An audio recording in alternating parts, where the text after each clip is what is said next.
आज हम जानेंगे छायिक समकित से संबंधित जानकारी कि किन किन जीवों को छायक सम्यक्त्व प्राप्त हो सकती है और छायक सम्यक्त्व की क्या क्या मुख्य विशेषताएं हैं।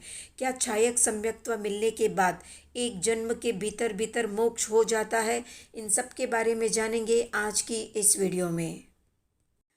तो सबसे पहले जानते हैं कि छायक समकित किसे कहते हैं। तो जो समकित एक बार जीव को प्राप्त हो जाने के बाद कभी भी वापस नहीं जाती हो उसे ही छायक समकित कहते हैं।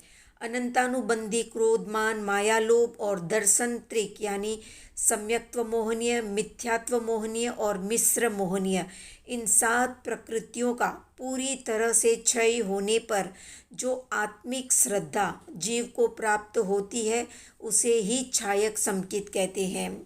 जानते हैं कि छायक समकित किन किन जीवों को प्राप्त हो सकती है। तो छायक समकित चारों ही गतियों के जीवों में पाई जाती है। फिर भी ये निश्चित है कि छायक समकित प्राप्ति का प्रारंभ मनुष्य गति से ही संभव हो पाता है। उसमें भी प्रथम सहनन वाला हो, जिन पाद मूल यानी केवली या श्रुत केवली विद्यमान हो, कम से कम 8 वर्ष झाझेरी आयु हो और क्षयोपम समकित का व्यक्ति धारक हो। ऐसा 4-7 गुणस्थानवर्ती मनुष्य ही छायक सम्यक्त्व को प्राप्त करता है। अर्थात प्राप्ति की प्रक्रिया कर्म भूमिज मनुष्यों में ही संभव है, पर प्रक्रिया की पूर्णता चारों ही गतियों के जीवों में संभव है। अब जानते हैं कि छायक समकित की क्या क्या विशेषताएं होती है। तो छायक समकित सादी अनंत होने के साथ ही इसकी ये भी विशेषता है कि छायक समकित आने के बाद प्राय आगामी जन्म का आयुष्य नहीं बंधता है। यदि छायक प्राप्ति के पूर्व ही आगामी जन्म का आयुष्य बंद हो चुका है तो जीव को उस गति में जन्म लेना ही पड़ता है।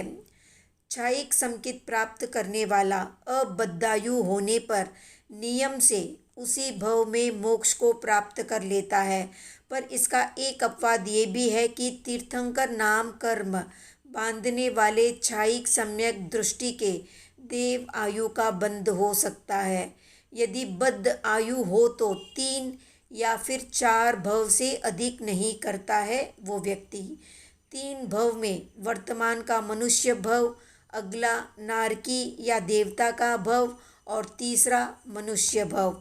4 भव तभी संभव है जब छायक समकित प्राप्ति से पूर्व ही युगलिक का आयु बंद हो चुका हो। ऐसी स्थिति में वर्तमान मनुष्य का भव, दूसरा युगलिक का, तीसरा देवता का और चौथा मनुष्य का भव करके जीव मोक्ष को प्राप्त कर लेता है।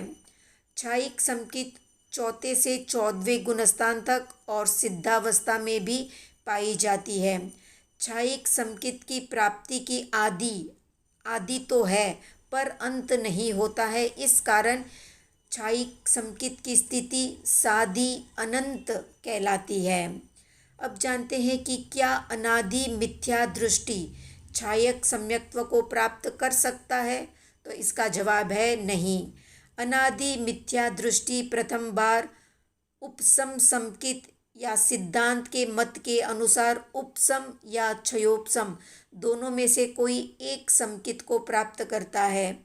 क्षयोपम समकित से जीव छायक समकित को प्राप्त कर सकता है, पर उपसम समकित से सीधे छायक समकित को प्राप्त करना संभव नहीं है। अब जानते हैं कि छायक समकित वाला जीव कौन कौन सी श्रेणियां कर सकता है। तो छायक समकित वाला जीव उपसम और छपक दोनों ही श्रेणियां कर सकता है। जो चरम शरीरी जीव है वे आगम के अनुसार छपक श्रेणी ही करते हैं और उसी भव में मोक्ष में चले जाते हैं।